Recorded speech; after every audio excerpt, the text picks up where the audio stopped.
Alrighty, so this is my whole project in a shot. I did a little bit of art to try to make it a little more soothing and comforting for the baby. I will start with my inputs. My first input is this sound sensor, which will detect when the baby is crying. It has a defined threshold by me, and when that threshold is reached, it will return a 1. My next input is this force sensor, which I will actually tape down to the base of the basket.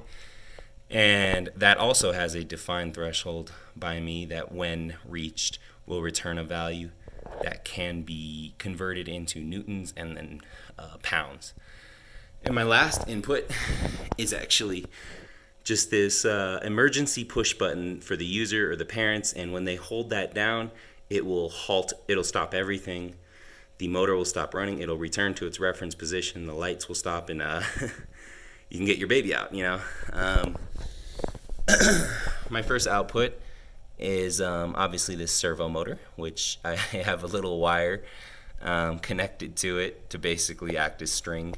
And when it's activated, obviously it will displace the cradle and rock the baby.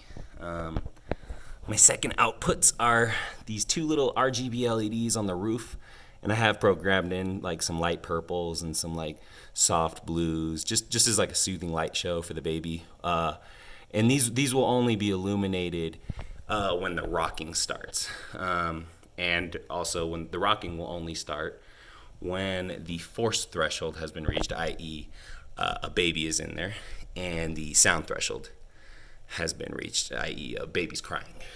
And my last output are, I like to call them like user LEDs. And what I mean by that is they tell the user what sensors are being activated and what aren't.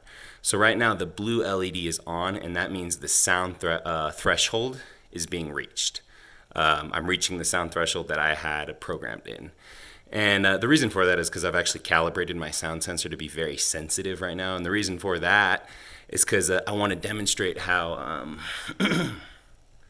both these inputs have to reach their threshold for the rocking to start. You can't just have the baby crying. You also need to have a load in there, a baby in there. And that red LED would light up when the force threshold has been reached. So I think without further ado, I'm going to try to squeeze this force sensor to reach its threshold to simulate a baby being in there, and the rocking should start. Oh, here we go. Hopefully I can get it all in the same frame, but I want to show the me activating the force sensor and the red LED turning on so you can see. Okay, let me see this. All right, 1, 2, 3. See how the red LED turns on when I do it, the force sensor, so I'm going to squeeze it again. 1, 2, 3. See? You can also see the RGB LEDs in there going off for the light show for the baby. So yeah, that's my project. If you want to see me do any kind of scenario, or you want to see the reverse, or see how the push button, I'll show you how the push button works right now. So I'll squeeze the force sensor,